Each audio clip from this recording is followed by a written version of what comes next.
And that was the day. That was the day Tony got evicted. Yeah. All right. I think we're we're rolling. Oh yeah, we are. All right. Woo! Oh, I'm excited for this one. Hot damn it. Yeah. All right. Well, what's up, everybody? Welcome to another episode of This Is the Future. Unfortunately. Fortunately, yeah. Unfortunately, this is it, man. You know? Well, you know what? Since this is the future, and there's an asteroid heading towards us, let's start drinking. Yeah. How about that? How about it? Let's do it. So I'm gonna drink this, and then I'm gonna drink another one. So yeah, I'm down. I'm just gonna go ahead and for all of you watching and my ladies out there, stole one of your beers. Pretty good, and I'm gonna slam it. So you can cuss at me later. I like that part. All right. Cheers to you, brother. All right. Cheers, man.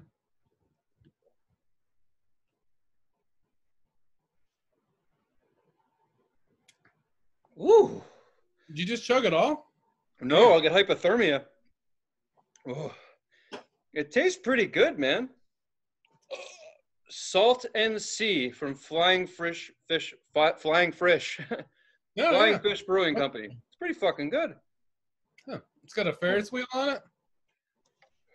Yeah, man. Flying Fish Brewery. Nice. Ooh, I feel the bubbles coming back. I feel like that's kind of a hard name to say, like when you're a little fucked up, like when you're a little buzzed. Flying Fish Brewery. Because you got to go Flying Fish, and then you got to change the brewery. Flying Fish Brewery. I feel like what the new tactic should be for police to see if you've been drinking is for you to just tell them, like, what you've been drinking. You know, like, what did you drink tonight? Like, a Flying Fish Brewery. Like, you're out, you're out, you're out. You're out. You're out. We got him. This tastes like Capri Suns and salt. Oh, man. I love Capri Suns. You know, I didn't know Capri Suns were called Capri Suns until I was like in 8th grade. Would you call them Capri Suns? No, my mom called them pocket juices. So,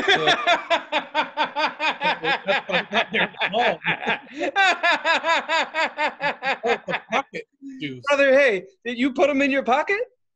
No, well, no, but think about it. It's a pocket. It's a little pocket of juice. So, kind of makes sense. And you know, actually, I used to flip them upside down because I have horrible aim, and you get to stab it right in the ass. Yeah. And that is shaped like a pocket. I mean, that is, so I get it. You could put it upside down in your pocket with an extended yellow straw, and you're cruising.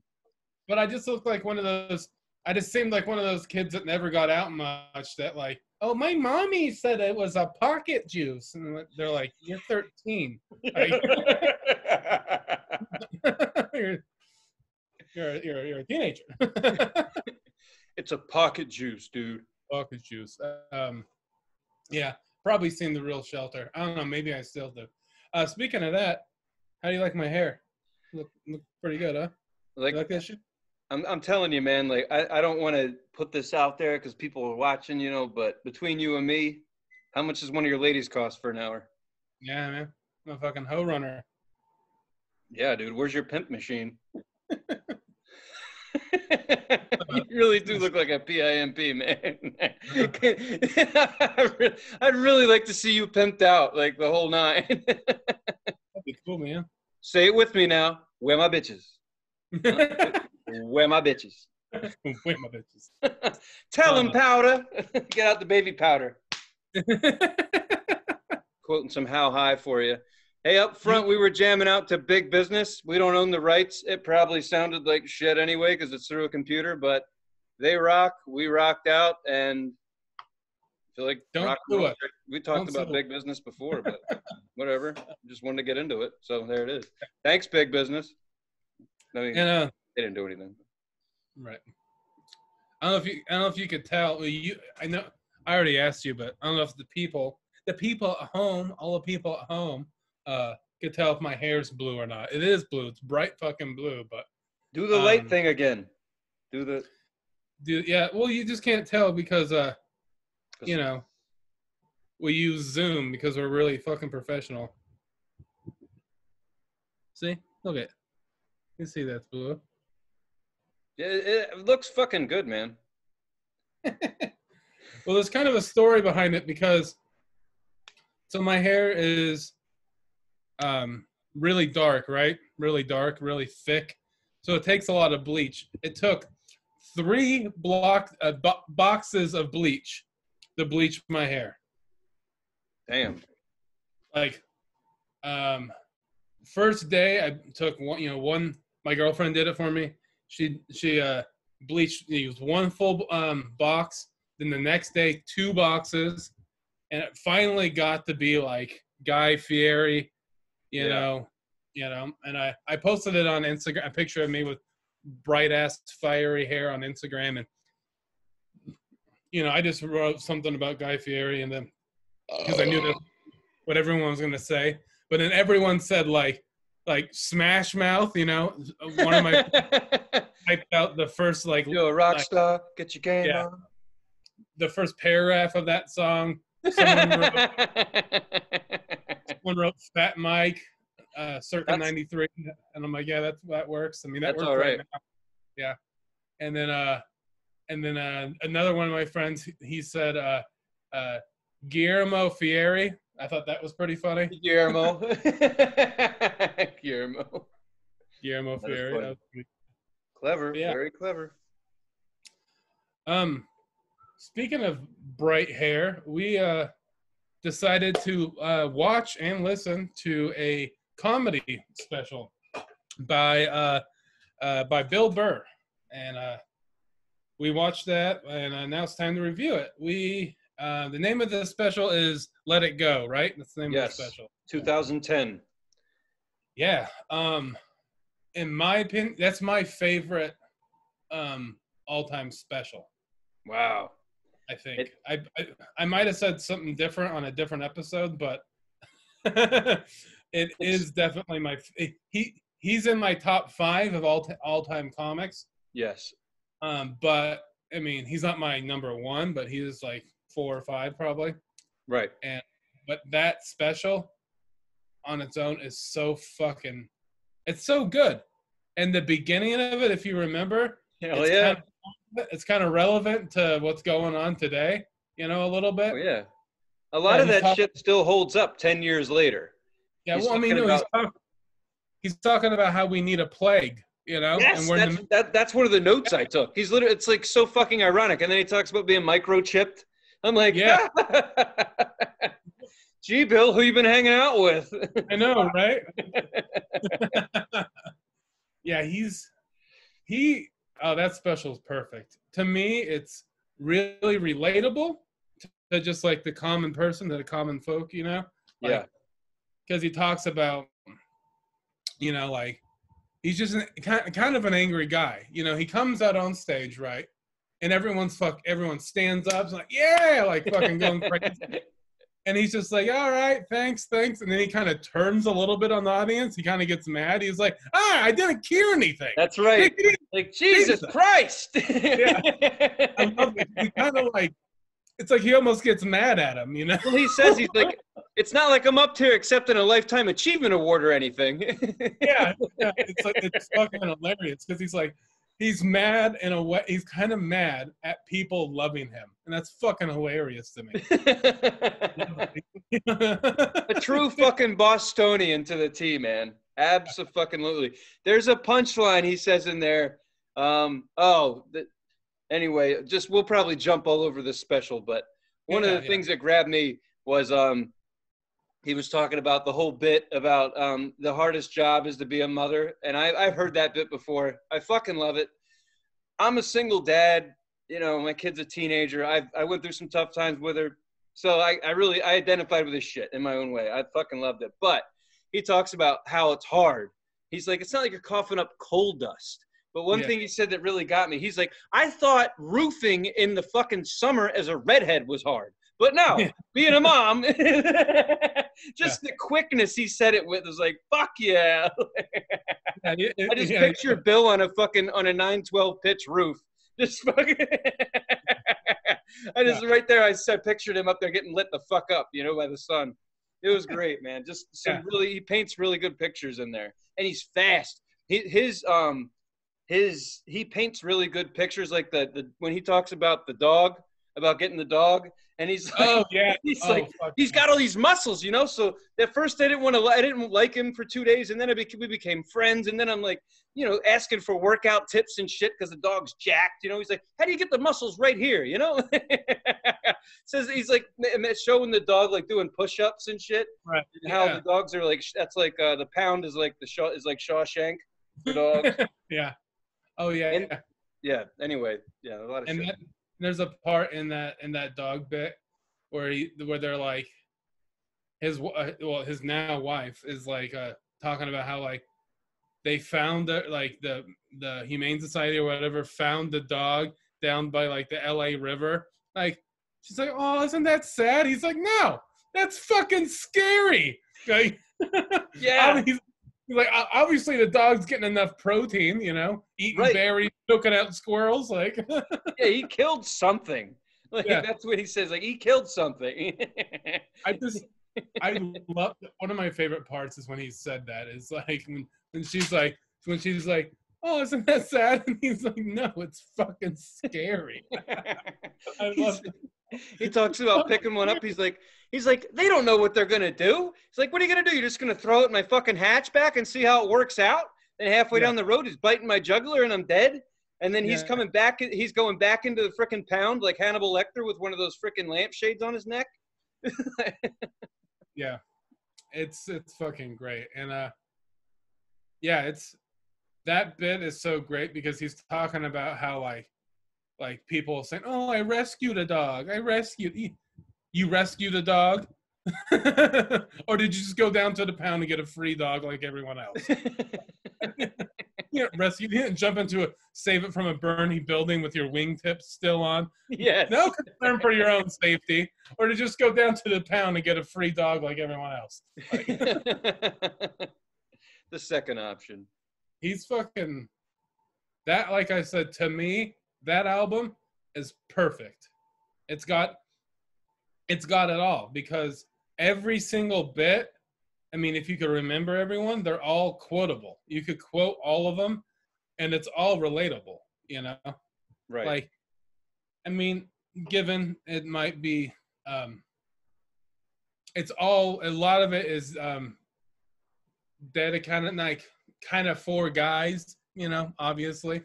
Like, he's like talking about like he's talking about how like how other guys kind of put other guys down by calling them a fag. Oh yeah. You know? Yeah, it's fucking, and I know I might get in trouble for saying fag, but I'm talking about a bit that someone did, and it's relatable to me. It's relatable to you, I'm sure. And like, if you're a guy and you do something like that, like put bananas on your pancakes, like he said in the special, you know, admit a puppy's cute, want a cookie, you know, like your guy friends are, you know, there's always one that's like, what are you, a fag? Like, it's perfect. It's perfect. And it's sure it's offensive, but I relate to that, you know? Well, and he was the dude to get away with it. And it was 10 years ago. So I'm not saying that gave you a green light or anything like that, but 10 years ago, he got a little, you know, so for its time, he got away with it. You wouldn't, I don't know if he'd pull that off now or not. Probably not. No, probably not. Well, I mean, he still gets away with a lot of things. Like, yeah, he does. His newest special, he just opens with like 15 minutes on like bagging on like feminists, pretty much. I like the sandwich bit because I like shit like that. He's got that Northeast thing. It sounds, you know, a million comics sound like him. Whether they like it or not, you just fall into that camp, as they call it. Sure. But that shit is the thing he talked about. The bit I like the most for me out of all the bits, small little bit, when he talks about the sandwich. Yeah, he talks about. He made me feel like he was standing here with me ordering a fucking sandwich at a sandwich shop around here, because that's some shit they would say. Like, mayonnaise is over there. Like, well, I didn't fire the mayonnaise guy. I paid for 100% of the sandwich. So I'm the guy paid for the sandwich. You're the guy making it. So you're going to put the fucking mayonnaise on the sandwich. This isn't a team effort. I'm not going to throw mayonnaise on it and then fucking frisbee it to my mom and she's going to throw a fucking olive with a toothpick in it. No, that's not how it works. Right there, that's like true Northeast. Like that's, to me, that was like fucking A, something so stupid. It happens all the time. Like, I'm not putting fucking mayonnaise on there. I spent so much goddamn money on the sandwich. I've heard that same, not the bit, but that argument in line around here, you know? They're like, well, why don't you put it on? I'm paying for it. It's like, whoa, you know, it's a common, that happens here still.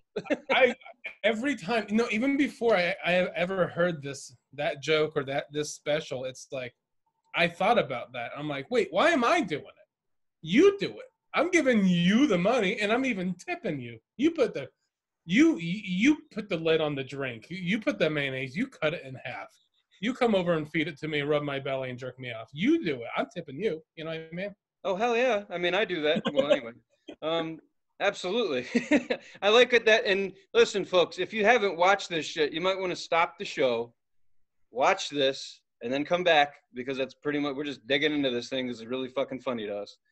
Yeah. But he, with this, I like how he got away with aggression. Like, the 4 or 5 times in there, he talks about by punching someone in the face or burying his woman's face in the pumpkins until she gets that last breath in her, you know, make her like feel the struggle. I mean, if I said that on the fucking street, I'm going to get looked at and then arrested. But right.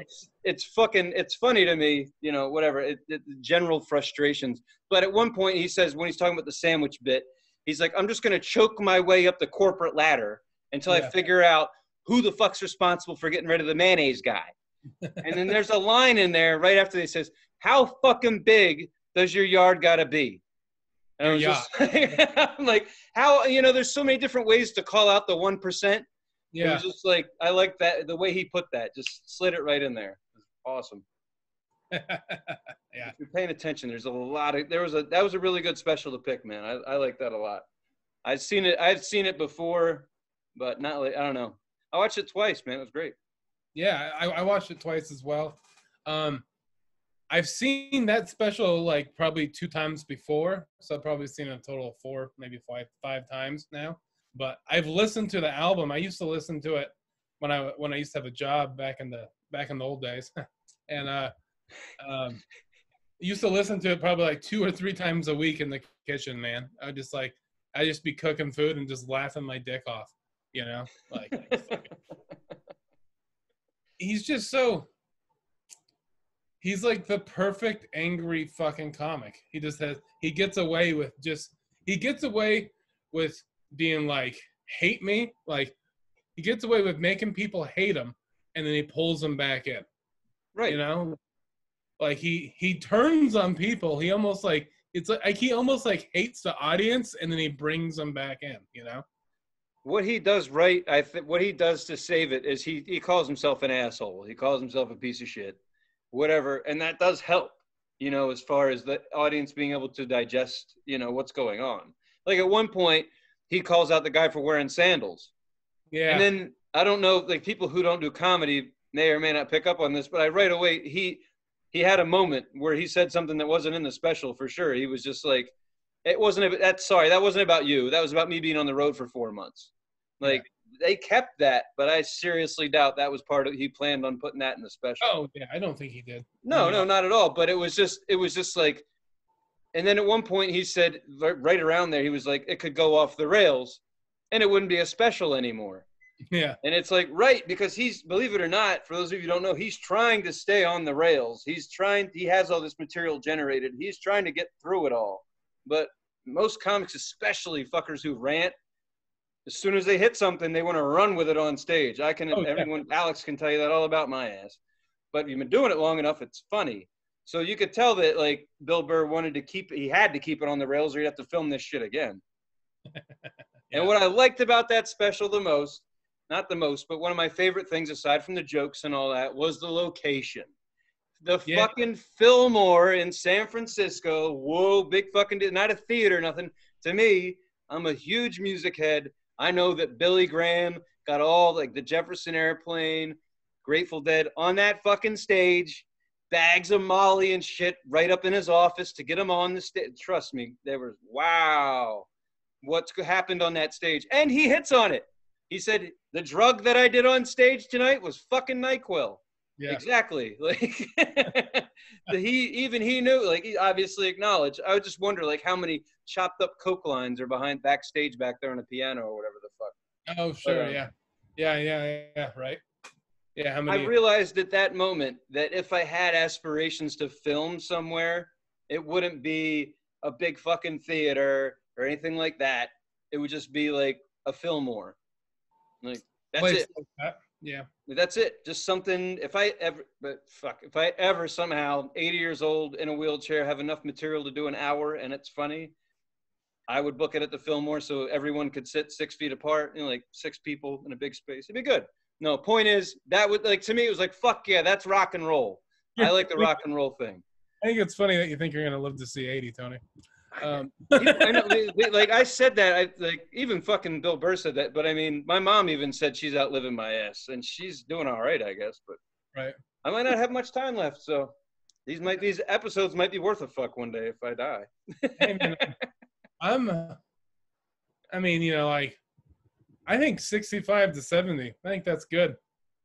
I don't need to do this much longer than that. It's a long time to do things, Well, 20 years. Well, whatever. I agreed that I would stay on and not leave early. So I'm here until I'm clocked out by God. But Yeah. I really wanted to punch myself out a few times, but I didn't. I'm still here.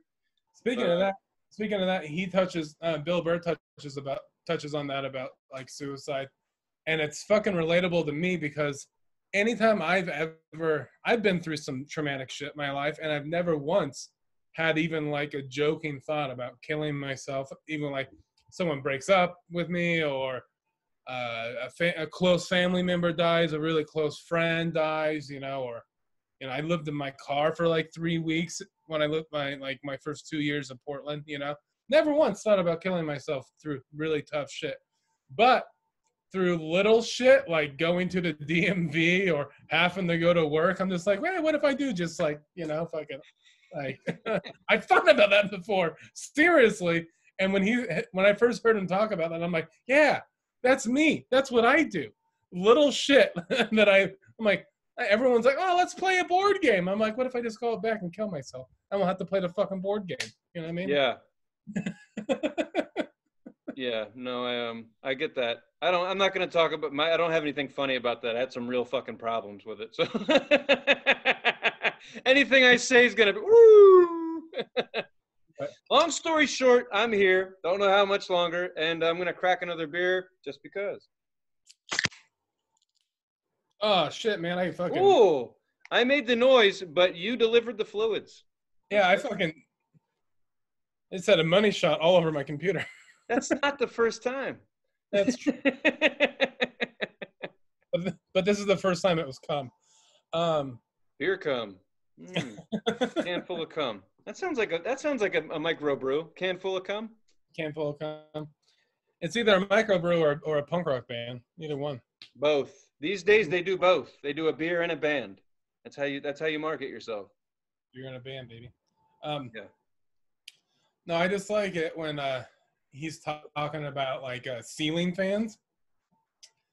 When he's like, because he kind of stops, and he's like, you know what gets me? Ceiling fans. I don't know, but he's like, I'm in line with the DMV, or he said something like that, and he's just like, I see a ceiling fan. I'm just like, boing, boing, boing, boing. In another special, I think it's his newest one, which to me was darker. He opens with that. Like how he's talking about, like he's in the green room and he just wants to hang himself from the ceiling fan. Like it's a thing with him. I think it keeps coming back. Like it would be ironic if he actually offed himself hanging from a ceiling fan. No, he's too. I mean, he might. Who knows it? I mean, but he just seems like he's too. He's too angry and logical. I mean, he might kill him. No, he's a stubborn fucker that'll ride it out till the end. He's the kind of guy like, no, you gotta kill me. Fuck that. And they'll make him live to 100 just to fuck with him. Guys people that have fire in their veins, unless they have a heart attack, they tend to carry on for a minute. Right. Yeah, I've always noticed that. Like my dad, very disgruntled and opinionated at times, he's going to live forever. You're probably going to live forever. I'm going to die tomorrow probably, but you know. You just told me I wasn't going to make it till 80. I just saw a cheap joke. No, all right. Yeah. Fuck it, man. As long as they don't kick us off Zoom, we're all right. Be a weird show with just one of us. I'm just going to hang out, see if he shows up, and then all of a sudden a casket just rolls past the screen on the other side. Oh, that's a good idea. Let's do that. Our last show will be a casket show, an open casket. Holy shit, that'd be fucking gnarly. Don't even tell anybody the other person's dead. Just take your computer and do the show right there on top of the casket at the fucking viewing. Don't tell anybody in the audience. Just fucking do it. You guys got an hour? Good. Last show. I hope there's a day when comedy comes back, and I hope I get asked to speak at a funeral, especially someone I don't know. Like, you know, like, hey, you want to do 10 minutes up top? Standing on the casket. This isn't the stage? The fuck? Right? He's dead anyway. Whatever. That'd be fun. Man, yeah, I miss it. Like, watching that special made me miss doing stand-up a lot. I've been missing stand-up this whole time for the last 6 months or however fucking long it's been. But like 2 months ago, I've been really just jonesing and like really having to talk myself out of going to the one open mic in town. Yep. And I don't know. Watching it really made me miss comedy and made me think about the times you and I, like when we first started in Bend. And it made, I don't know why, there was nothing that was triggering. It just kind of popped up. Right. And it made me realize how much fun that was in Bend. Even though how shitty it could be, you know, performing in front of like just each other and a bartender that like went in the back because she didn't want to hear it, you know, you know, like, or opening for bands in a bar and no one wanted to see it, you know, like that kind of thing, like, or like the thing that you and I have done like a couple times, just go into a bar and go up to the bartender and be like, hey, can we tell jokes to the people that are sitting at your bar, to your patrons? Like, even how kind of soul draining that in particular time was, I kind of miss that. I miss the Bend era of our stand-up career.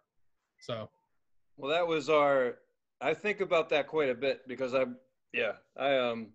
before you showed up, I had to do a little bit of groundwork to even get that going. So it was literally like starting something from fucking scratch. And then through all of that, talking to all these people to get people to say yes and all this shit. And it's become something, which is awesome. It exists. And it's because of the work that, honestly, the shit we did, there's still fucking comedy in Bend. There's shows all the time. And I love that.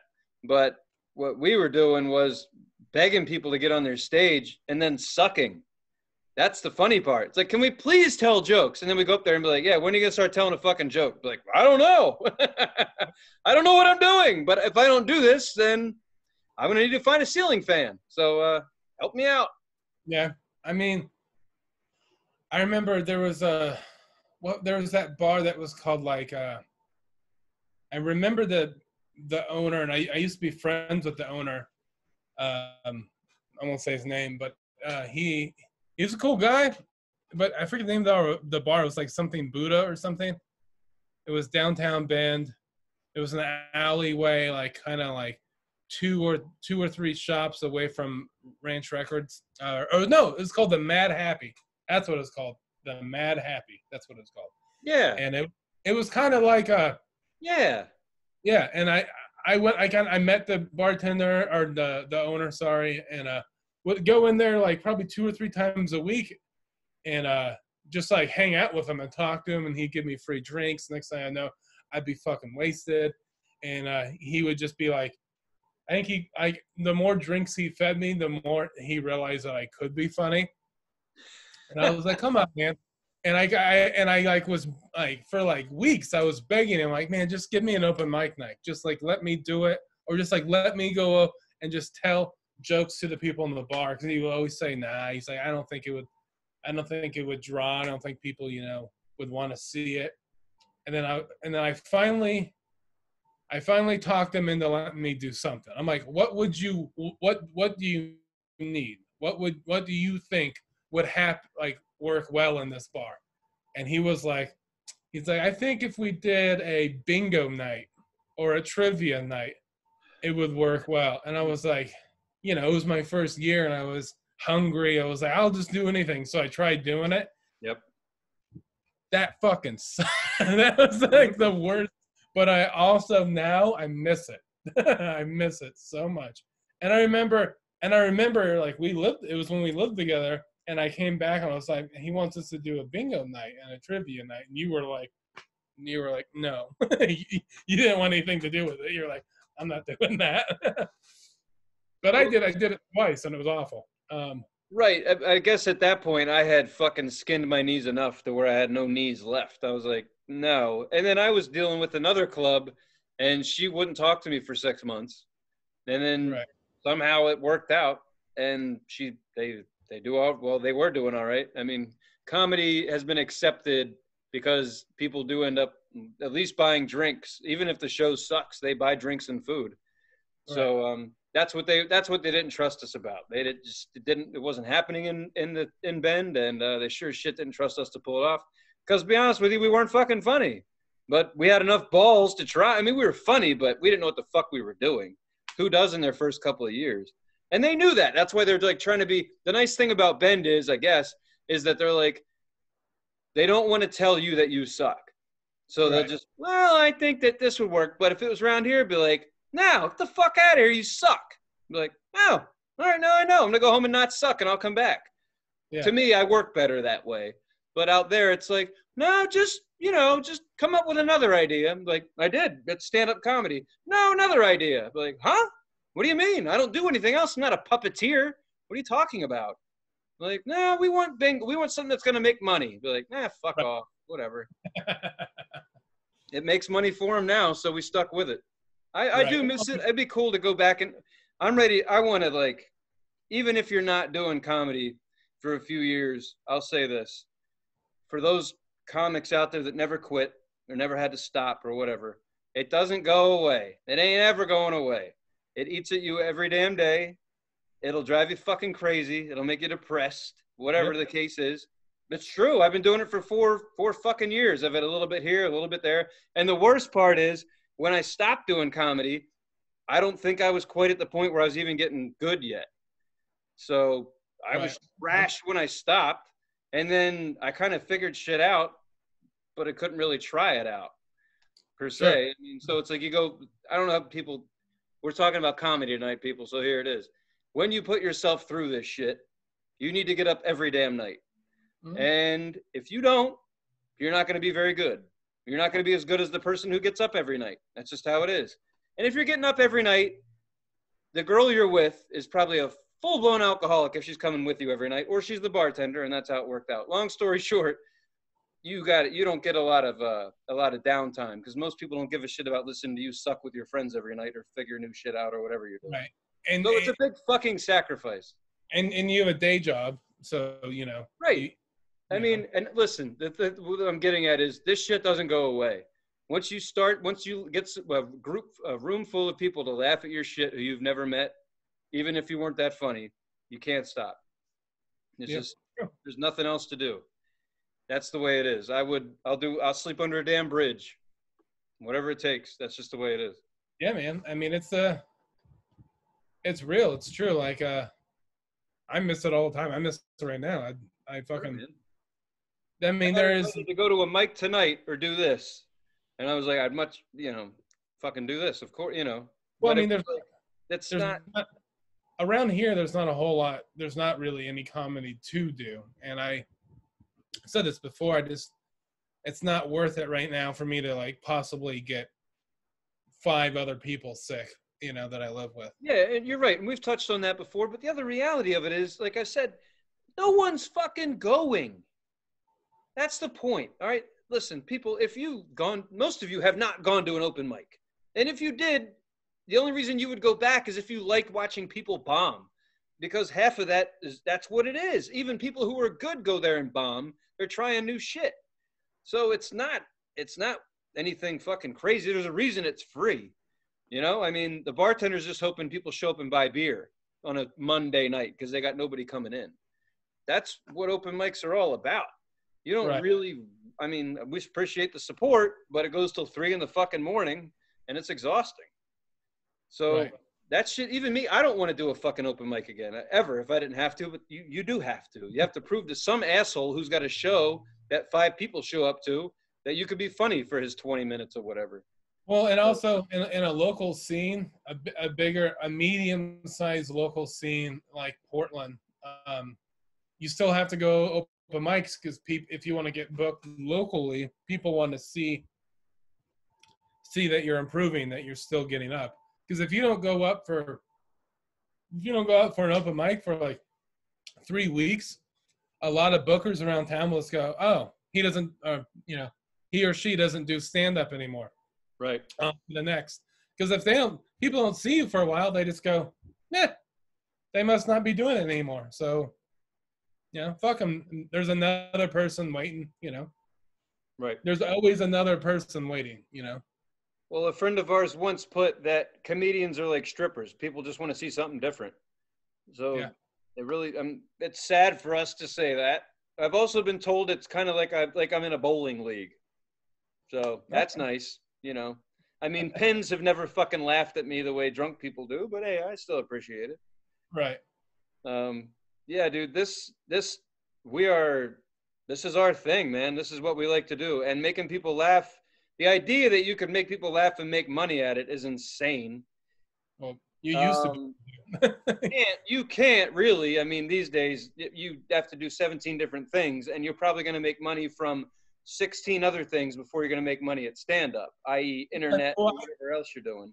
I mean, you can make it. I'm talking like cashola. I'm talking real fucking money here.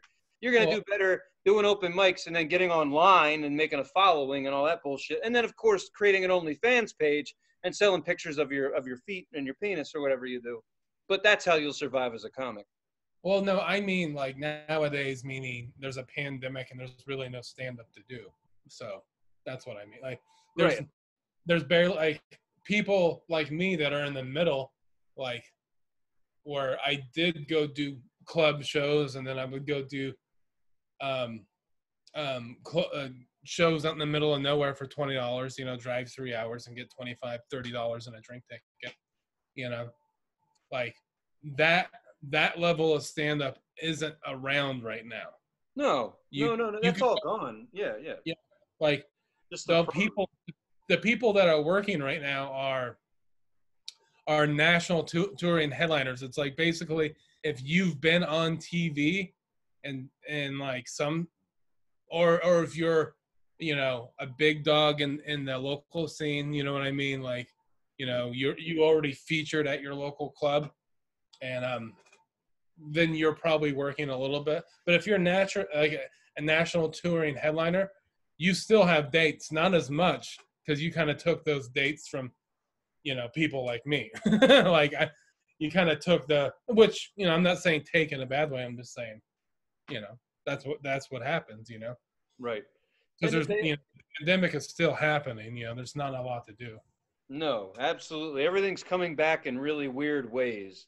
Yeah, really weird and slow ways.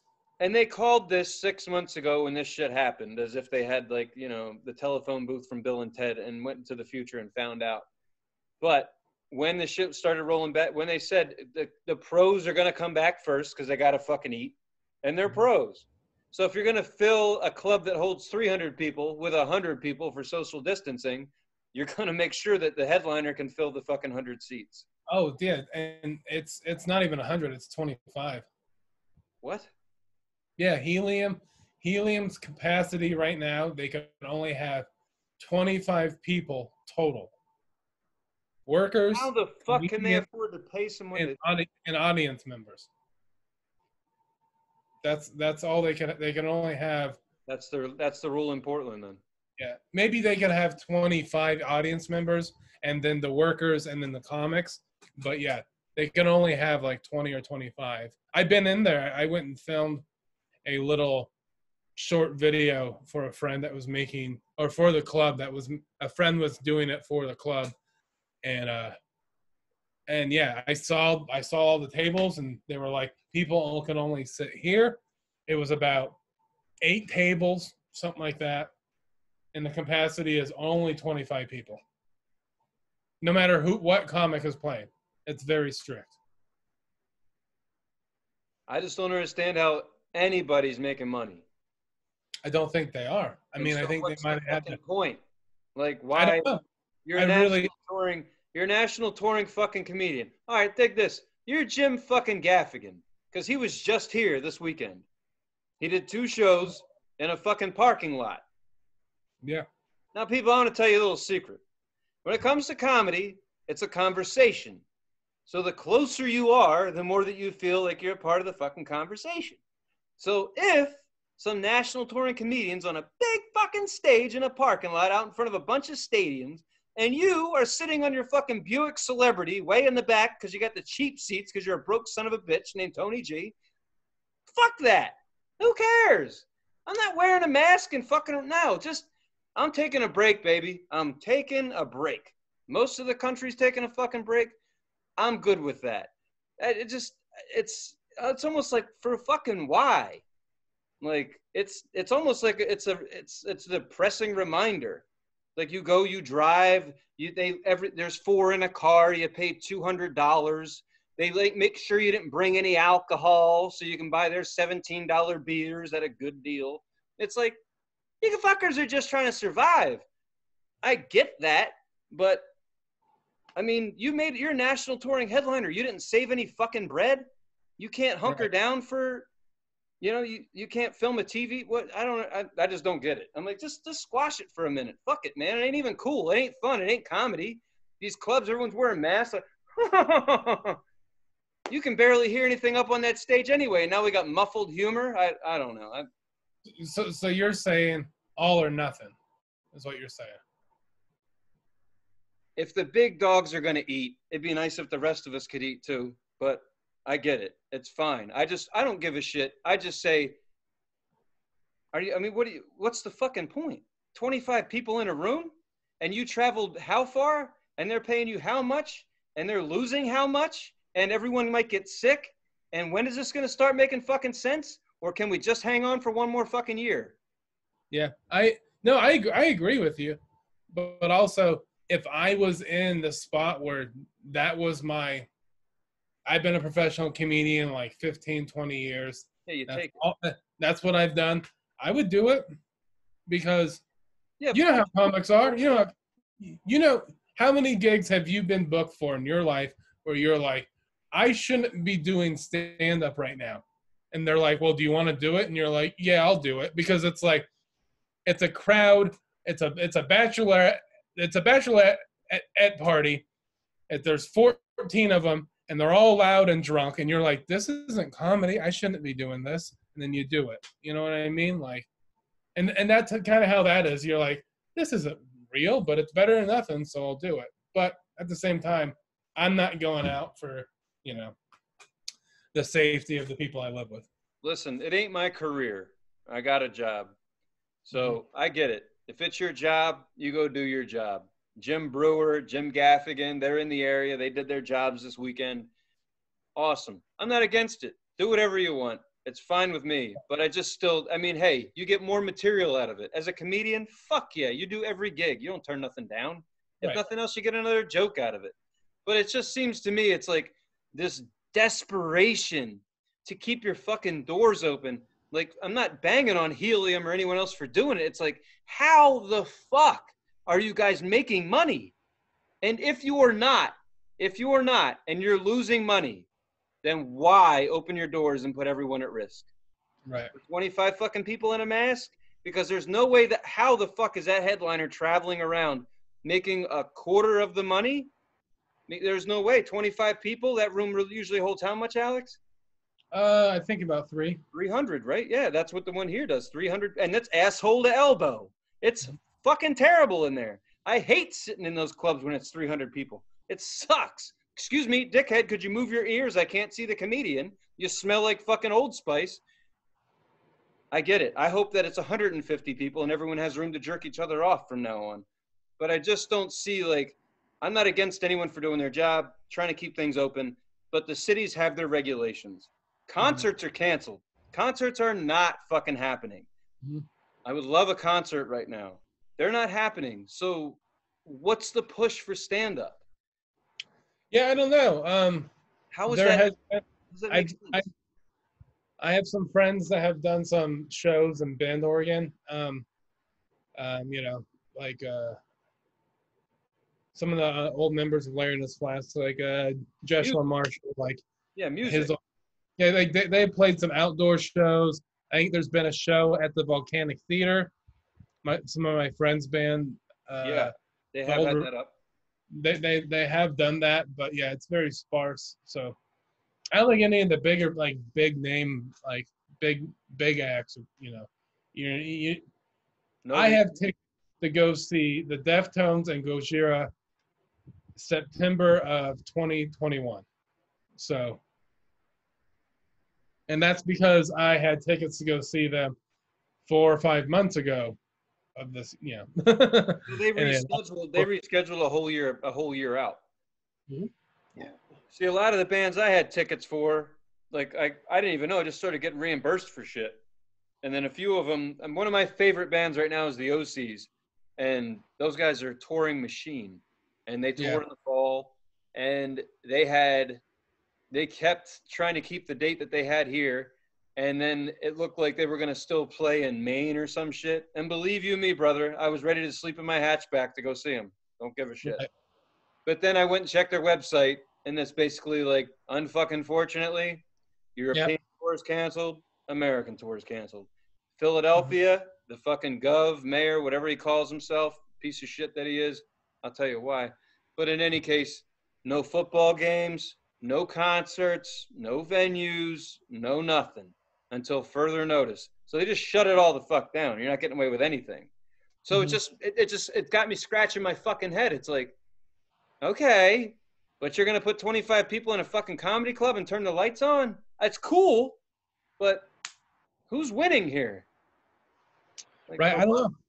I don't know. I'm not a businessman. I don't own a comedy club. I mean, do what you got to do. I get it. I'm not banging on you. I just think, fuck, it sucks. I'm sorry you have to do that. If they hit me up and say, hey, you want to open for fucking whoever, 25, 30 people capacity, be like, yeah, I'll do it. Of course.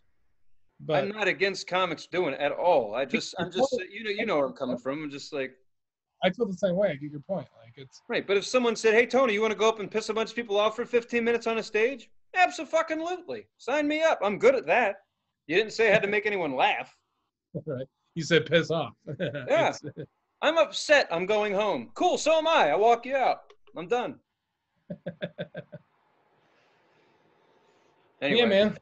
It's a weird world that we live in. It's very, no one knows what they're doing really. And they don't know what to do. This is all new like, I don't know is there anyone alive that has been through a pandemic? Probably not very many people. Very rare, dude. They're very old. 100 fucking years. If they couldn't be alive and remember it. Yeah. So no one knows what to do, you know, so. Well, now it's becoming commonplace. Like, it's almost like I feel like we're living through a depression in a sense. It's like we just don't even talk about those things anymore because they can't be done. Right. You know? It's like, yeah, we don't even talk about that. That's depressing. It's like, all right, whatever. All I'm doing is just looking forward to whatever's next, baby. That's all it is. You know? Sure. I'm happy all the comedians are on a fucking bench for a second. Cool. Maybe give me a chance to get caught the fuck up here. I'm busy raising a kid and trying to keep her out of prison. That's not easy. For a lot of you comics, I'm just telling you, if you got someone watching your kid, it ain't fucking easy. So I'm gonna go out there and piss some people off in a few years, but whatever. as much as I really miss comedy, because I really fucking do, it's been nice in a way because I try to think positive, and I'm like, what's positive that I could get out of this, and living like a normal person, like besides not having a job, you know, I live with my girlfriend. We're fairly domesticated because we live together. We make decisions with whatever. And it's not like that wasn't like that before, but now it's just kind of I know what like normal people feel like. I bought a weed eater, like fucking weed eating the lawn, I kind of feel like what a normal person is, and I'm like, yeah, it's kind of cool. I get to do whatever I want whenever I want. I don't, feel like I have to go to an open mic, because there's times where I don't want to go to an open mic, but I know I should, so I fucking do it.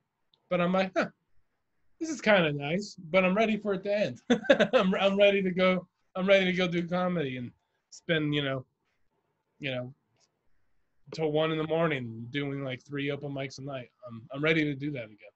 Right. You're just for those comics who are not able to do it right now, they say around here, you're on your union mandated break. Yeah. That's it. Get whatever the fuck you can out of it, because everyone is going to be standing there in line with all their fucking COVID jokes ready to go. We all know what everyone's going to talk about. Whatever they spent their time doing the last year. Fucking just, yeah, man, dig through all your old fucking notebooks, figure it out, make your shit better, take this downtime. The nice thing is that 95% of the comics had to push pause. Not the only one. So when you come back out in the middle or whatever, you'll have shit to talk about. And everyone will be able to relate. And hopefully there won't be any fucking masks on. Like, I'm kind of looking forward to that. I don't really want to go do a mic with a mask on. I mean, I sound like shit anyway. You put a mask over me, why even show up? Doesn't fucking make any sense. I don't know if there is going to be a time where we can't wear a mask. Bullshit. There's too many stubborn Americans around here for that to stick. I really don't. You think that we'll be wearing this shit forever? Maybe not forever, ever, but for quite a long fucking time. Because, just think about it. Like, even if there is a vaccine, which there probably will in the next year or two or whatever, there's going to be a lot of, like you saying, stubborn Americans. There's going to be a lot of stubborn Americans and stubborn people out there. Even if they can't afford it and are able to get it, they're not going to. Because they're like, I'm not going to, I didn't get the flu vaccine. I've never had the flu. Why should I do this? I know, like my girlfriend's mom, she's like that. So I think the government's going to know that and still going to make people wear masks. Even though if they don't make it, there's going to be people that are going to wear masks because they know other people are not going to get vaccinated. Well, on the rumor mill, the old gov says you will get your fucking vaccine. Right. You don't have a fucking choice. Good. The interesting thing is that Americans have used that word freedom for a long time. That's a hell of a pitch. That's our favorite fucking pitch, freedom. Right. We're losing ours. We never really had a bunch to begin with, but now we're losing the feeling of freedom because a big orange person who looks like a pumpkin is telling us what the fuck to do. And we don't dig that. And I don't think even whoever the fuck is next, they're going to have to tell us what to do too. Maybe with a spoonful of sugar, but they're still going to tell us what to do. Yeah. And if you don't have your fucking vaccine, you're probably not going to be allowed to do things. They're going to make sure that you have it some way. And if you don't, you won't be able to go to work. You won't be able to, if anyone's seen fucking Contagion, that nails this situation. Because you had to get a wristband, until you had the fucking wristband, you ain't coming out of the house. Because they scan your ass to go in the mall or whatever. I'm sure that someone's probably using Contagion as a blueprint for how to get this shit back to normalcy. Sure. The government's not going to give you a choice, man. You're gonna get your shots. I'm with you. I don't want a fucking shot. I hate needles. But they're saying you're going to need 2 or 3 of these fucking things. Oh, really? What I learned when I joined the military with America is this. It's a big fucking game. And you got to play it. Because that's what this is. America is the big monopoly board. It really is. You are playing a game. So we can all sit here and say, I'm not fucking doing that. God damn it. Pry it out of my fucking hands. Yeah, Sally, whatever. You'll stand in line at Walmart, take the shot in your left ass cheek so you can go in there and buy charcoal and talk trash all night long. Trust me. We'll do anything for our freedoms. So I'll take a shot. Shoot it in the cheek. I don't give a shit. Whatever you want to do. Give me track marks. I don't give a fuck. Yeah, no, I'm down to get get vaccinated. Like, yeah, I want it because, like, how I said, like, I don't think there's going to be time that we're not wearing masks. I want to be wrong, so I want to go get vaccinated. Like, I want the vaccine because I want to be wrong. I would love for you to be like, hey, in a year, be like, we're not wearing masks, motherfucker. I'm like, great, I'm wrong. That's awesome. Oh, yeah, right. I want to be right on that. Well, it's just like a weird gut feeling. The crazy thing is, Alex, is when this shit started, there's people in the middle of this country, here and there, they still are having a hard time letting you into their personal businesses with masks on, in fears of robbery or all the other shit that the little kids are getting away with. You're buying a 6-pack for dad when you're 5 because you have a mask on, you know? They just think you have a fucking height problem. I think right. It's the thing is that I dig that. I do, because in other countries, people wear masks and they're allowed to, just for pollution, whatever. They've been wearing masks forever. We haven't been, but in America, I don't know. Because you're getting enough hillbillies out there to be like, take it off or get shot in the face. And it's like, yeah, really? So, and there's not enough money in $15 masks, as much as there's going to be in this. I mean, I'd imagine this shit isn't going to be free. Someone's paying for this fucking vaccine. Oh, yeah, of course. So at the end of the day, let's not forget what kind of country that we have, people. That is one that lives on fucking profits. So if there's profit in you getting a couple of shots in your arm, asshole, or teeth, you're going to get it. Because in $15 masks, while they're supporting the cool people right now who are sewing them together in their apartments and shit, that doesn't do much for the government. They're going to want you to get a shot and then another one. And one of them's going to have a microchip in it maybe. And that's okay, because we don't have any change, and then we won't have any paper money. They'll just scan your forehead, and then you'll get to go to Walmart. So it's no big deal. Dude, if they're going to put microchips on us, we already have them. Oh, shit. Wait, I'm listening. Think about it this way. Who doesn't have a fucking phone or smartphone? We already got them. It's right fucking here. I got a MacBook Air. It's already here. They fucking put our fucking footprints when we're fucking born at the hospital. They got it.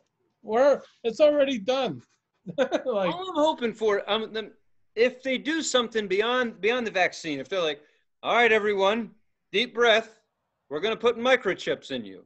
That's fine. That's okay. Believe it or not, as rebellious as I am, if you tell me you're going to microchip my ass, all I'm going to say is, can I get another COVID check? Little profit maybe, because you're going to put it in me, and then I'm going to take pleasure in taking it out. So then, just give me a little money. I'm not fucking kidding, man. But damn, Tony, are you sad? But like, no, I'm just not going to wear a chip.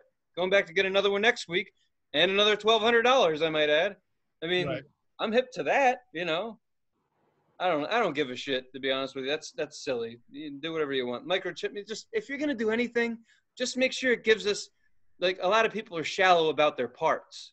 So just, if it's going to be a microchip, give us an enhancement. Give us some upgrades. Penis upgrade, the boobs that stay up all for the rest of your life, whatever women and men are into, big toes, whatever your fancy thing is. Just enhance us.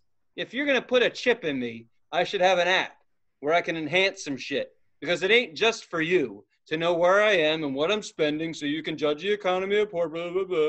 Bullshit. I want to be able to have a bigger penis just one day a year. One day. And I'm not a fucking jealous. I'm not a greedy fuck. I'm just saying. One day. If you had an app. Yeah. Bear with me. I'm in technology. If you had an app, and like the one day a year, the government's like, all right, we've been watching you for 364. For the 365th, we're going to let you do whatever you want to do to you for one day with this fucking app. And then it's just like, everyone come over. I have the best penis today.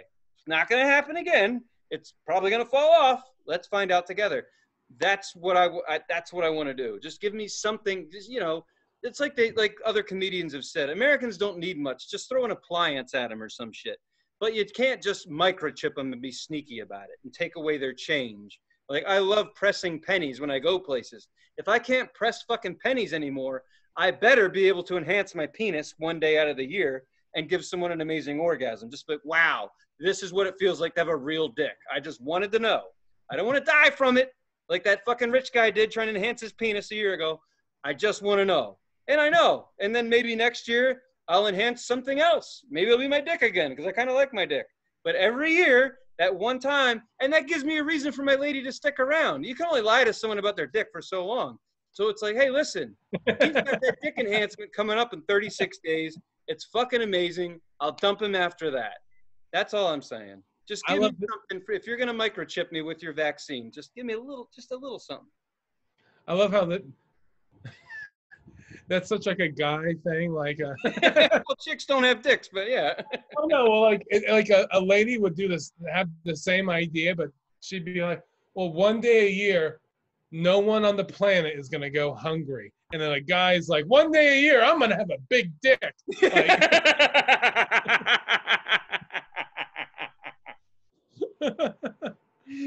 it's funny because I don't even, honestly, dude, like, I don't even, at this point, it's fun. What I love about turning older is your priorities fucking change. You become interested in different things. I didn't think that was possible. I've been a horny bastard ever since I saw the J.C. Penney catalog with the fucking boobs in it. Brother, I've made pages stick together ever since. But right. At some point, you start, you know, going to the bathroom and you're like, you get to a certain age and you're like, how you doing, man? And they're like, like, all right. Like, you feel like fucking? Like, like, okay. You want to read Popular Mechanics magazines instead? Yeah, that sounds fun. I don't have to do anything, right? No, you can just fucking hang there like you've been because you ain't been doing shit. Like, great, I'll do that. You know, I mean, my dick's getting lazy. That's fine. I mean, it's just like, you know, you keep putting a guy into combat for fucking 25 years, he's going to get tired of fighting. So that's what I'm saying. One day a year, just a good old motivational dick enhancement. And I'll let you put your stupid chip in me and find out what I don't do for fun. It doesn't matter. You want to track me, dude. So it's kind of like the purge, you know, but for your dick. All right. Yeah. So one day a year, you either get to go kill somebody or you get to go have a big dick and go get to kill some ass, you know? Wait, so it's either or? So like, well, wait. So you get one evening where you get a big dick. Even if you have a big dick, you get a bigger dick. Like whatever it is, that one girl who's just like, it could be bigger, you get that dick. But you also have the opportunity to kill people. Same night, same time. So you're running around with a giant dick. You could kill people with your giant dick. It's either or. Either you could have a no. I'm gonna need a BOGO on that one. I need both. It's not both. It's not both. What are you, fucking Walmart? I want both. Yeah, man. You can't have a big dick and be a big dick. You gotta fucking choose. Well, no, but you're saying you can kill people one night or have a big dick. Yeah. Yeah. Nah, I need both. Nah. Well, because listen, when I'm done killing a few people, which I've never done, but I would imagine when I'm done, I'm going to want to fuck. I don't know why. I would just imagine that when I'm done killing people, I'm going to want to have sex. Yeah. So I want both. Yeah. Having sex after you kill someone is the having a cigarette after having sex. You right. I mean? Hannibal Lecter would agree. Any serial killer would agree with what we just said. We just made a lot of fans for people on death row. We got a lot of members. It's good. Hey, like and subscribe. I don't care if you're watching this from a burner phone. Hey, Alex, good news. We got a tour schedule put together. It's all prisons. That's fine. We'll be home by 5 p.m., people. That's right. That actually wouldn't be bad. I could see why Johnny Cash used to tour jails and prisons and shit, because, you know, you don't have to work late. You're not up all night. They don't let them hang out that late. They got bedtimes in jail. It's a good schedule, you know? Yeah, fucking 3 o'clock show. That's a matinee. That's great. I would love to do matinee comedy. Come home and then watch something else. That'd be fun. That'd be a lot of fun. As long as I get that, just that one, that dick upgrade. I'm going to need that. I'm not doing the chip. I'm not doing it. I love it. It's such a fucking... It's such a fucking douchebag guy thing to say. Beautiful guy thing to say. I don't even think I would use it. I just think I'd be like, fuck. That's finally, I get to crazy. Use both my hands. I really do have a small, that's a normal penis? Wow.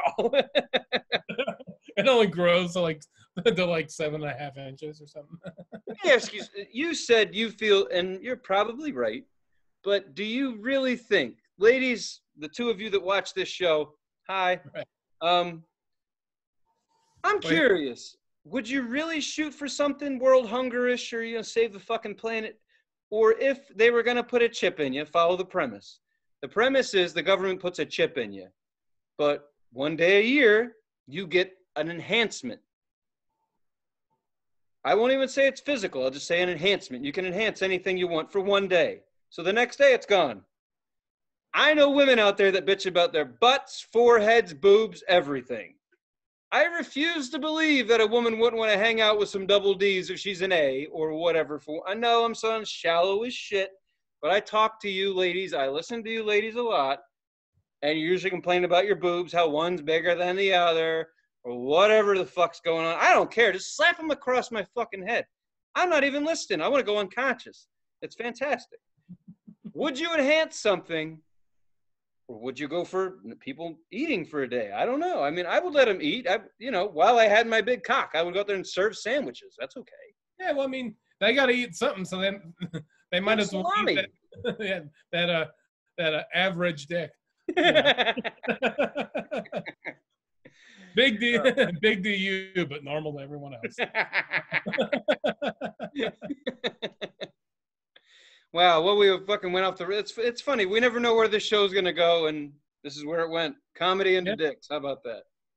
Yeah, speaking of that, man, I think we're about on time. Yeah, right on. That was fun. I mean, I had 2 beers, so I'll have to watch it and see if it worked out, but hopefully it did. Well, I mean, you got a lot of opinions about your dick on this one, so... You wanted to talk about how everyone I date thinks I'm gay. I went with the dick stuff instead. We'll talk about that next time. That's because you like dick. Dude, seriously, I might. That's it. That's all I'm going to say to you fuckers. If you're watching this, this is where I'm at with it. I might deal with it. I have. It's nobody's business. Have I sucked a penis? Have I not? Not going to tell you. Don't give a shit. If it's that big of a fucking thing for you, I love that that's that big of a thing for you, and I ain't telling you nothing. And even if I told you something, and then I started acting like, oh my God, and you're like, whoa, he's really got another level. I love to fuck with people's heads. So if you think I'm a Peter Puffer, awesome. I mean, I do think I can get down with 2 or 3. I do, but I just don't. I'm a lazy prick. No pun intended. I don't want to suck a dick because I just don't feel like it. That's the end of the day. I know a lady, she'll go at it all day long. Thank you, lady. I appreciate it. I wouldn't do a quarter of that. I'm definitely not putting in overtime to suck dicks. And my asshole, I'm not into it. I don't want anyone having their way with me. I don't like people telling me what to do, so I ain't bending over for you. And I don't want to bend anyone over because I don't like telling people what to do. So I don't see how I could get into that rhythm. A woman has to tell me she wants to fuck me, and then she has to sign papers. I'm serious. I don't fuck around. You got to sign this because I don't believe you. Do you really want to have sex with me? Okay. Now check the box. So if you think, hey, Tony, I think he gets a little, great. Think that. That's fine. I probably do. I black out. I might suck dicks. I don't know. Maybe the cat knows. I'll ask her. I have no idea what I do in my sleep. But so what you're trying to say, Tony, is you might want to feed the hungry too. Yeah, I think I would rather feed the hungry. No, feed the hungry is what I'm saying. Come on. Who gives a shit at this point? If you're having fun, awesome. It's COVID season. If you got anything out of this show tonight, awesome. Seriously. What I got is a wet-ass shirt because I'm sweating out this Pabst, which is awesome. I had fun. Alex, your hair actually looks a little more purple or blue or something right now. It's working. It's working. It's probably because you're winded. Um,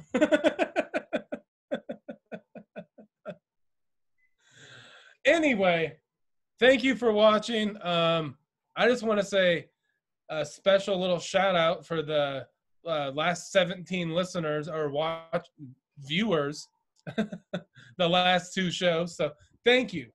Yeah. You 17 know who you are. So thank you very much. Yeah. And if you want to be the 18th person, like, subscribe, comment, dislike it, do whatever you want. Just fucking watch it. So we had fun. See you next time. Actually, we forgot something because we've both been Oh drinking. yeah, we did. We're gonna do another comedy special next week. I picked Alex picked Bill Burr. He digs. That's his thing. I love. By the way, awesome fucking special. I hope this next one that I picked for you guys, you like it as well. I checked on Netflix to make sure it's there. If not, YouTube has it. All this other shit, but it's on Netflix right now. Bill Hicks, Sane Man.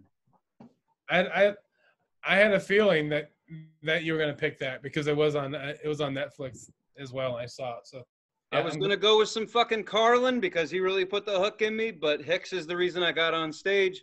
So check us out next week.